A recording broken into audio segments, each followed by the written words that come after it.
ये अनमोल ज्ञान जगत गुरु तत्वदर्शी संत रामपाल जी महाराज के सत्संगों का अंश मात्र है। संपूर्ण आध्यात्मिक ज्ञान के लिए सुनिए संत रामपाल जी महाराज के मंगल प्रवचन। आप संत रामपाल जी महाराज जी के मंगल प्रवचन संत रामपाल जी महाराज एप्लीकेशन पर भी सुन सकते हैं तथा उनके द्वारा लिखी पुस्तकें भी डाउनलोड कर सकते हैं। आत्माओं, जैसे आपका कोई पुत्र या पुत्री है और कोई रोगी है आज के दिन किसी कारण से, मान ले देखो सत्संग ये ऐसा सत्संग है, सारे पॉइंटों पर हिंट देने पड़ते हैं, हर तरह के भगत होते हैं। अब जैसे यहाँ अधिकतर रोगी आते हैं, क्यों काल ने सत्यानाश कर दिया, भक्ति खत्म करवा दी, पिछले पुण्य खत्म हो लिए, आगे भक्ति इनके पास थी नहीं, माथा टेक टेक उन चौराहे वाली माताओं पे बैठा लिया। अब सब रोगी हो गए, किसी को कोई हानि है, कोई मेंटली डिस्टर्ब है, किसी को कैंसर है, किसी को हाहाकार मच रही। तो भक्ति की शक्ति बिना ये शरीर चलेगा कैसे, ये मट्टी है। तो अब जैसे यहाँ आते हैं और कति लास्ट स्टेज पर मृत्यु के निकट है, यदि सच्ची श्रद्धा से सच्चे दिल से समर्पित होकर भक्ति करेंगे तो कति ठीक करेगा, गारंटीड बात है, स्वस्थ होंगे यदि नीत भक्ति की होगी तय।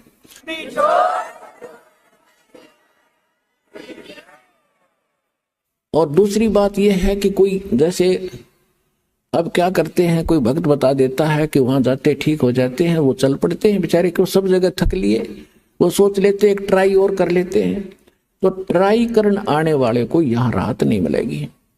हाँ, यहाँ समर्पित होकर ज्ञान सुन का आवे और चलो ट्राई करने आ भी गया तो हमारे नियमों का फॉलो करे जो हम यह बताते हैं। फिर देखना रोज चांदना देगा परमात्मा, जैसे दीपक में तेल डाल दिया जाता है ऐसे राहत मिलेगी आपको। यहाँ भगवान है, समर्थ सर्वशक्तिमान कबीर साहब की शक्ति है यहाँ पर।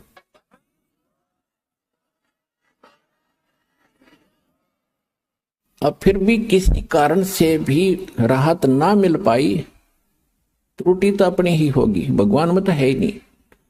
सतगुरु के दरबार में भाई कमी कहे की ना, अनसा मौज नहीं पावता तेरी चूक चाकरी मां। इस सच्चे दरबार में कबीर भगवान की डिक्शनरी में इम्पॉसिबल वर्ड नहीं है, असंभव शब्द नहीं है इस भगवान के दरबार में। यदि कोई आप नहीं राहत प्राप्त कर रहे हो तो आपकी चाकरी में दोष है, कमी है, त्रुटि है, आपकी कोई श्रद्धा भाव और सिमरण भक्ति में कोई दिक्कत है, उसको सुचारू करो, वो अवश्य मिलेगी। अब कहने का भाव ये है कि अब जैसे किसी का बाप बीमार है, 70 साल का हो गया और नाम ले लिया उसने, दुखी गणा था, दीक्षा ले ली, राहत तो मिलती है, लेकिन फिर भी किसी कारण से त्रुटि रह जाती है, कोई नियम खंडित कर देते हैं, आदत छूटती नहीं। काल ने तो यही तक नाश कर रखा है कि इनको सुख नहीं हो, दुख हो जितना हो, नाम ले जाते हैं। और बहुत से भक्त ऐसे आते हैं जी कति ठीक हो गया था और इसने बीड़ी पी ली, क्यों माड़ी रात होगी, वो बकवाद फिर भागी और फिर वही स्थिति होगी। तो भाई ऐसे व्यक्ति को यहाँ कोई स्थान नहीं है। अब भगवान नहीं सुनेगा ऐसे व्यक्ति की, दोबारा नाम लो और फिर ठीक हो जाएगा, आगे नियमित रहना। इस कारण से कोई नाम खंडित करने से मृत्यु भी प्राप्त हो जाती है। अब हम तो रो रहे हैं कि हे भगवान यू क्यों मर गया, क्योंकि हमारा पिता था या हमारा पुत्र था, हम तो एक सूखे ठेकेदार बने, वो तो आत्मा तो उस परमात्मा की थी, उस परमात्मा की आत्मा है और उसको नाम दे दिया तो उसको मनुष्य जीवन मिलेगा। इस नाम का एक बार भी जाप करके जो दास प्रथम मंत्र देता, और यदि शरीर छूट गया तो मनुष्य जीवन गारंटीड है, भक्ति मिलेगी। और इस अनमोल अमृत को बचा कैसे रखा था, छुपा क्यों रखा था, इसलिए रखा था कि ये जरूरत है इसकी। पहली बात तो स्वस्थ करेगा और इस सज्जन में मोक्ष करने की चेष्टा करेंगे परमात्मा। फिर भी क्योंकि घड़ा बिगड़ा हुआ काम है सारा, कोई न कोई त्रुटि हुए बिना रहती नहीं, किसी कारण से मृत्यु भी हो जाती है तो उसका तो भाग जाएंगे। दोनों हाथों में लाडू, सतलोक आसन बरवाड़ा में आपके। जब स्वस्थ हो गया तो भक्ति इस जीवन में करियो, और जब मृत्यु होगी किसी कारण से तो नेक्स्ट जीवन 10वें महीने आ लेगा अपनी माँ की गोदी में, यहीं पर नया कपड़ा पहन के।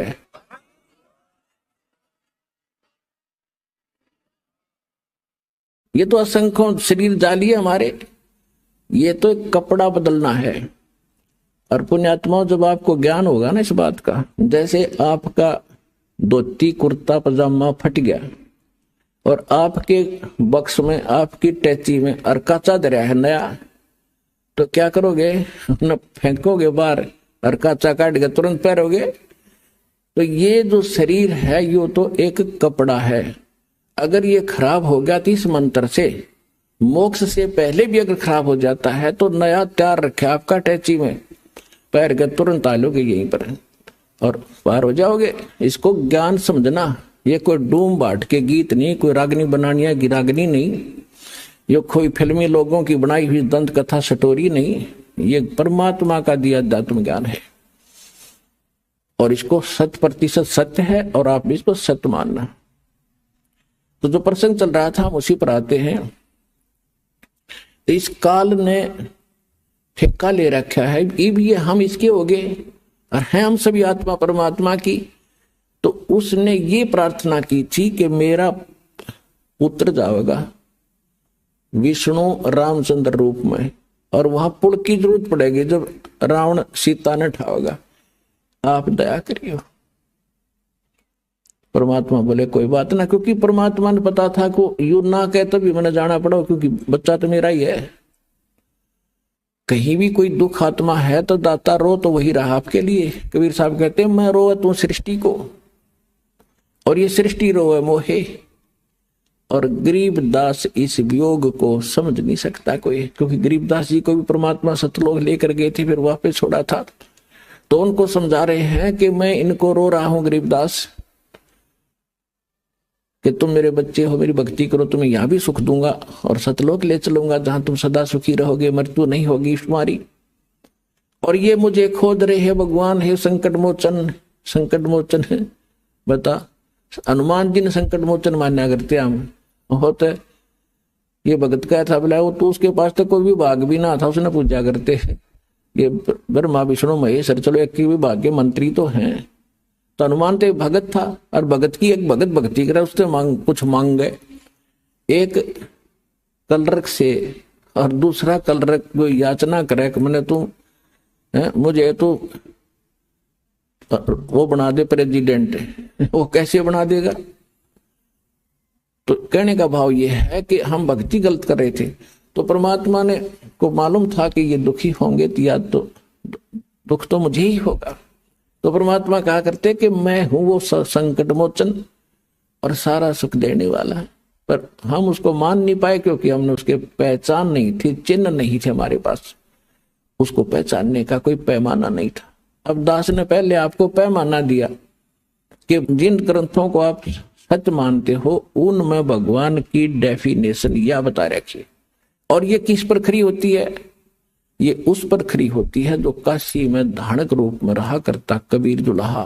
वो सर्वशक्तिमान है, सारी सृष्टि का रचनहार है, वो आपका और हमारा पिता है, वो हमें मोक्ष देगा, सुख देगा।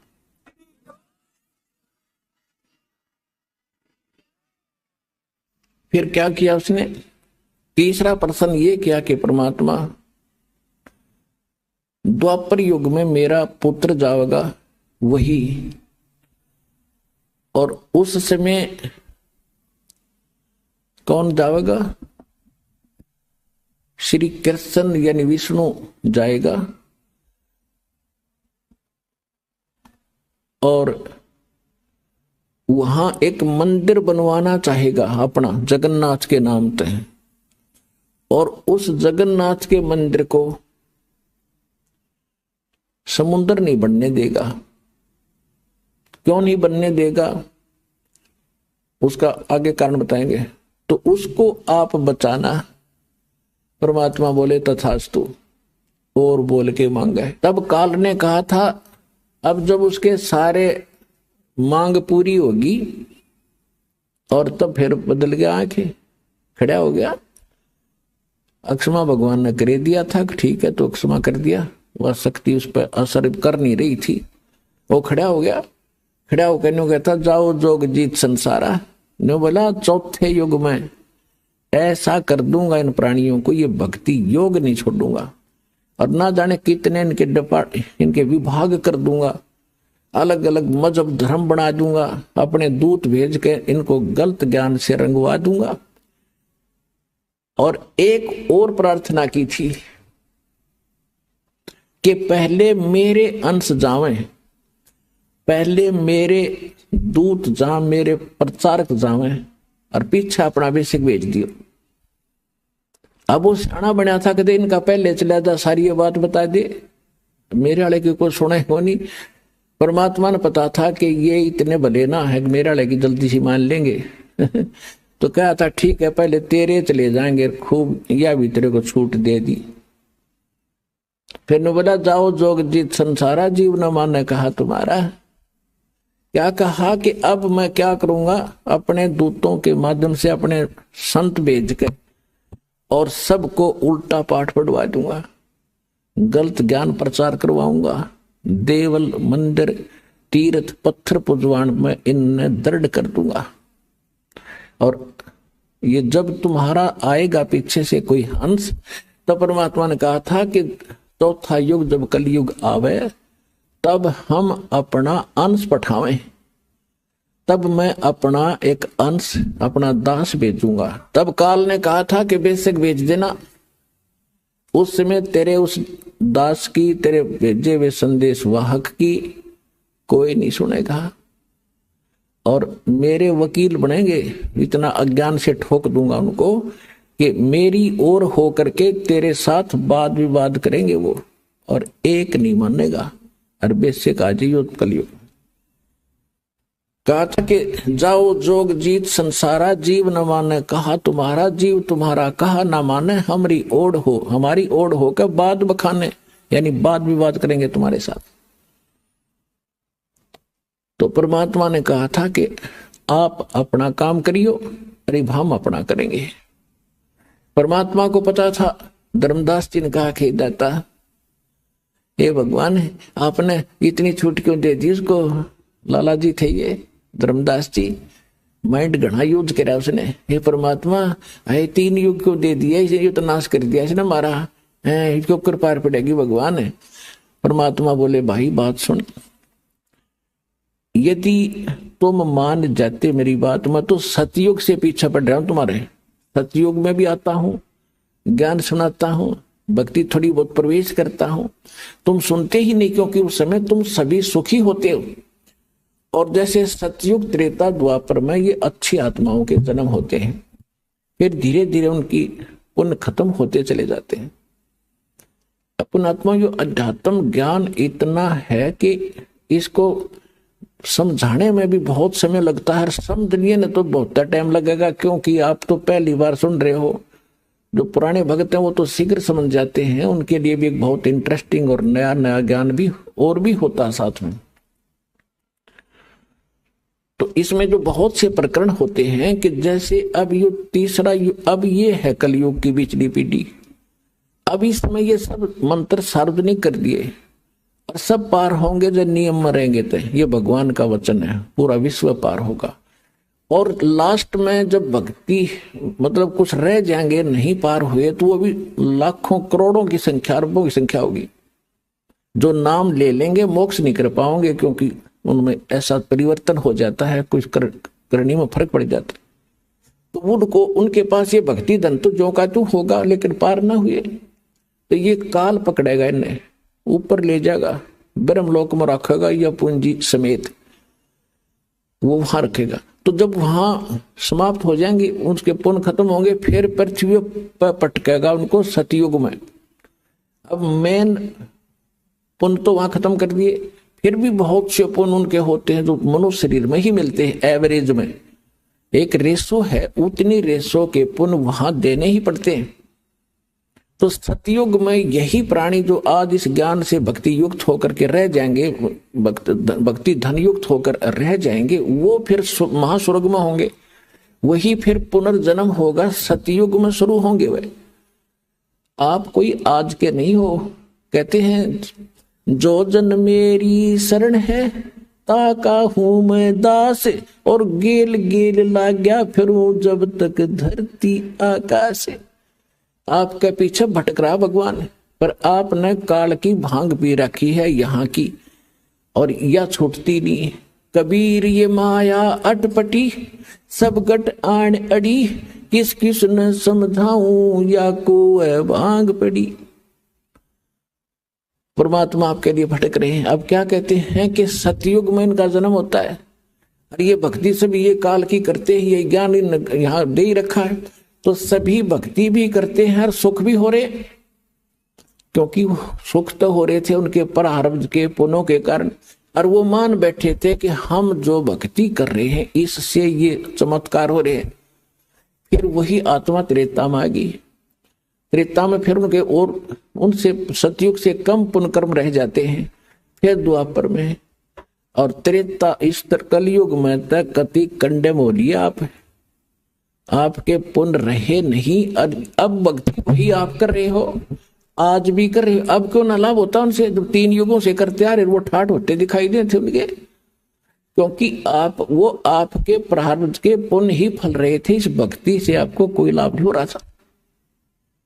अगर वही भक्ति आज कर रहे हो, रामकृष्ण वही है, आप भी वही हो, और वो गीता और वेद है 5000 वर्ष से, तो ये है गीता तो। और आज क्या हालत होगी हमारी, साधना करते भी हैं फिर भी दुर्गति। तो परमात्मा को पता था कि धर्मदास ये सतयुग त्रेता द्वापर में इनकी करीब इनके पास होगी, और ये मेरी ना सुने कति, और मेरी ये जब सुनेंगे जब ये भक्ति भी करते होंगे नकली संतों से, और वहां लाभ होना ही नहीं इनको, और इनकी ब्रान माटी हो लेगी ना जब ये मेरी मानेंगे, या हो लन देख वे इनकी। तो आज वह ब्रान माटी हम की हो चुकी है, और अब हम भगवान पहचानेंगे। और जब ये मेरे पास आवेंगे और मेरे दास के पास आएंगे और आशीर्वाद पाएंगे, ये भक्ति करेंगे, इनको फिर उबार लूंगा और पार कर दूंगा। तो इसलिए ये समय मालिक ने नो सिलेक्ट कराया था।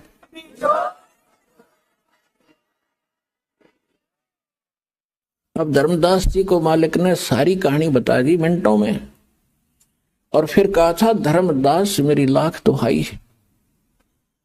ये मूल ज्ञान जो मैंने तेरे को बता दिया, और ये मूल मंत्र, ये सार शब्द, ये कहीं बाहर ना जाए, ये सार शब्द बाहर जो पढ़ी, ये मूल ज्ञान। 2 जगह 2 वाणी बोल रखी है। एक तो ये मूल ज्ञान ये है जो दास आपको समझा रहा, आज तक ना को कबीरपंथी जानता है इसको, और बाकी अगर मतलब है कि इस ज्ञान के आसपास भी आ जा। तो ये था मूल ज्ञान, और ये है मूल मंत्र, कंप्लीट कोर्स ये आपको दिया जा रहा भक्ति का। तो इसके विषय में कहा था धर्मदास मेरी लाख दुहाई, और ये मूल ज्ञान कई बार न जाए। मूल ज्ञान बाहर जो पढ़ी या बिचली पीढ़ी हंसली तरी, ये वो बिचली पीढ़ी का समय है जो आज आपको सुअवसर प्राप्त है। और आप कोई छोटी आत्मा नहीं हो, क्योंकि आपको तो पता ही नहीं बच्चे हो, इस दास को इसका जानकार बनाया है। आप असंख्य युगों से मालिक के चरणों में लगे आ रहे हो, भक्ति करते आ रहे हो, लेकिन फिसल जाते हो, यहीं पर पार हो गए होते हो तो यहाँ क्या धक्के खाते हम। तो आपके साथ वो उसी समय से पीछे पड़ा हुआ है सतयुग त्रेता द्वापर में, और ईब आ गया वो कलयुग। जब परमात्मा आए थे सन 1398 से और सन 1518 तक, संवत 1455 से और संवत 1575 तक परमात्मा इस धरातल पर एक लीला करने आते हैं। वो उसी तरह लीला करते हुए रहे और यो ज्ञान भी दिया। तो वो थी प्रथम चरण कलयुग निर्याणा, तब मगर मांडो मैदाना। कलयुग का प्रथम चरण वो होगा जब मैं मगर से सशरीर एक लीला करूंगा, मगर में एक लीला करूंगा, वो तो प्रथम चरण है। और अब ये पिछली पीढ़ी और लास्ट की जो पीढ़ी होगी कलयुग की, वो तो कृतघ्नी हो जाएंगे, मांसाहारी होंगे, कोई नेम धर्म रहेगा नहीं। लास्ट की तो बहुत बुरी स्थिति बता रखी है सुख संवेद में, बहुत बुरा हाल हो जाएगा। तो अब ये है प्राइम टाइम मोक्ष कराने का और सतलोक जाने का, परमात्मा पाने का। और इस समय में आपको मानव शरीर और सतलोक आश्रम बरवाला जिला हिसार में आपका आना हो गया। पुणात्माओं, आज चाहे कोई ज्ञान से आ गया, और चाहे कोई दुखी होकर आ गया यहाँ पर, जो आज कोई संकट निवारण के लिए आया है, तो वो संकट आपके लिए वरदान सिद्ध हो गया, और इससे आपका संकट भी दूर होगा और आपकी मुक्ति भी होगी। ये गिर पड़े रहे शरण में।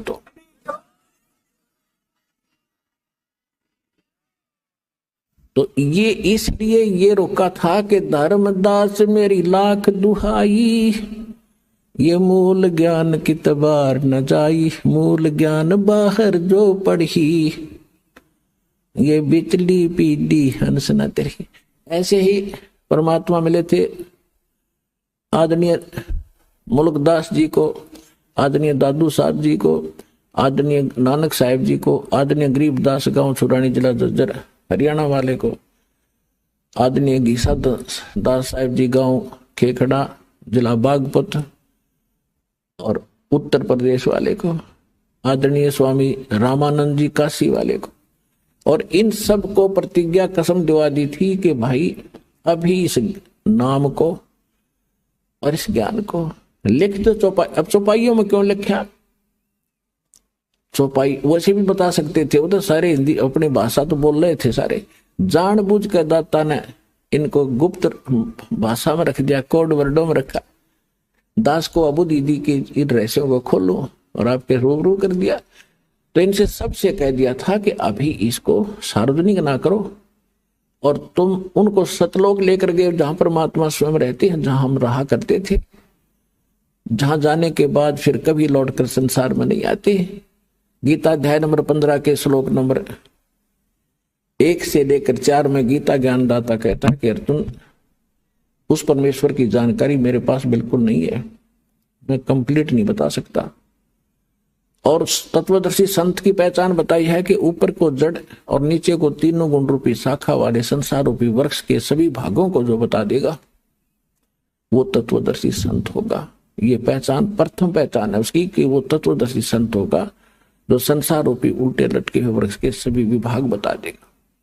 उसके बाद फिर कहते हो उस तत्वदर्शी संत की प्राप्ति के उपरांत परमेश्वर के उस परम पद की खोज करनी चाहिए, जहां जाने के बाद साधक फिर लौटकर कभी संसार में नहीं आते, और केवल उसकी भक्ति करो जिसने संसार रूपी वृक्ष की रचना की है, ने सारे ब्रह्मांडों की रचना की है, सारे संसार की रचना की। तो वो गीता ज्ञान दाता से अन्य है कोई रचनहार भी, और वो जिसकी पूजा करनी चाहिए। और अपनी सतिथि गीता ज्ञान दाता बताता है दूसरे अध्याय के 12वें श्लोक में, चौथे अध्याय के 5 और 9 श्लोक में, और 10वें अध्याय के दूसरे श्लोक में कि अर्जुन तेरे और मेरे बहुत जन्म हो चुके हैं, तू नहीं जानता मैं जानता।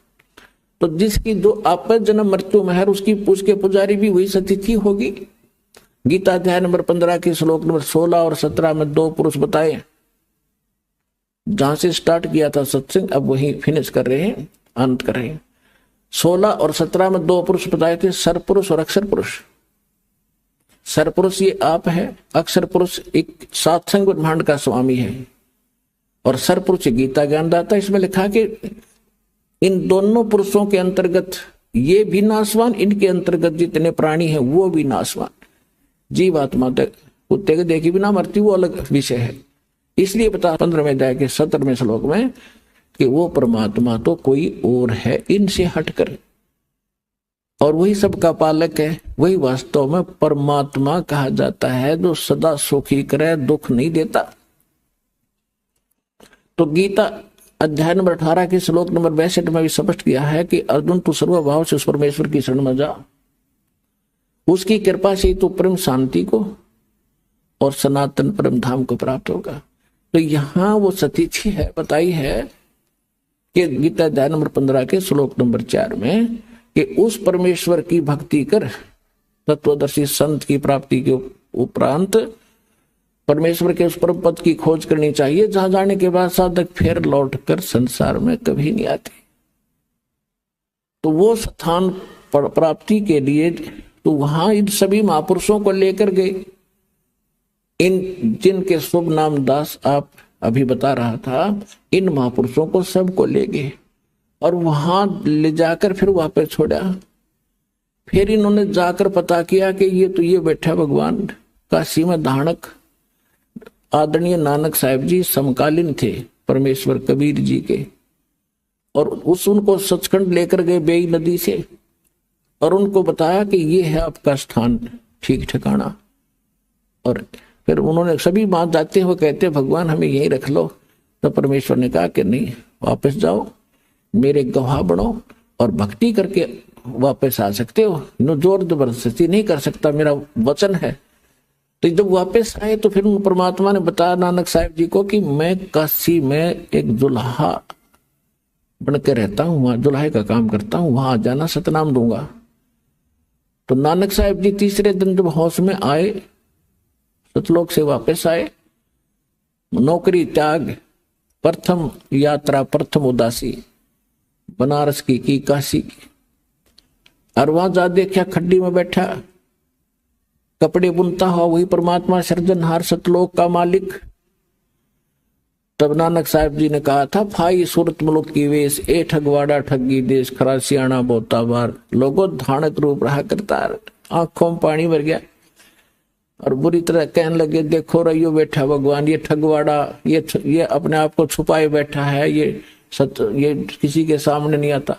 ये वहां दुल्हा इकट्ठे हो गए, वो नो कही पंजाब का सरदार भी अच्छा है, इसको भगवान बताता नीरू के पुत्र को, किसी ने नहीं मानी। जब परमात्मा ने कहा था, पुण्यात्मा अभी कुछ ना बताओ, यह खाम का व्यर्थ जाएगा आपका ज्ञान, इसको सुनाओ समझाओ, लेकिन इस रहस्य को अभी गुप्त रखो और मैं सतनाम देता हूं, इसका जाप करो। सतनाम आप किसी को नहीं बताना। तो ये थे महापुरुष। नानक साहब जी ने बैन लगा दिया, स्वयं सतनाम का जाप करते थे 2 अक्षर का। आपको दिखाया था उस जन्म साखी के अंदर नानक साहब जी की, भाई बाला के और मर्दाना के जब जा रहे थे समुद्र के ऊपर से, तो वो सारी कथा आपको बता रखी है। तो स्वयं तो वो सतनाम जाप करते थे और अन्य को झटका दे दिया कि कोई इसका जाप नहीं करेगा। क्यों? क्योंकि इस बिचली पीढ़ी तक इसको गुप्त रखना था। नित्य नकली संतों के काल के दूत राधा स्वामी से निकली हुई ब्रांचे, और जितने कुमार स्वामी रासाराम हृदय से ये दुनिया ने ठगन लाग रही। आज इनके पास यही ज्ञान होता है, यही मंत्र होते, तो कैसे भिन्नता बताते आज दास आपको। अब परमात्मा ने कहा था कि पहले इनको जाने दे और बकलन दे, नौवा बाई जो बकेंगे, ज्ञान तो इनके पास है ही नहीं। और जब मेरा दास जागा इनकी खाल तार देगा ज्ञान की, प्रमाण दिखाओगा सामने, सबको शिक्षित करूंगा अपने बच्चों को।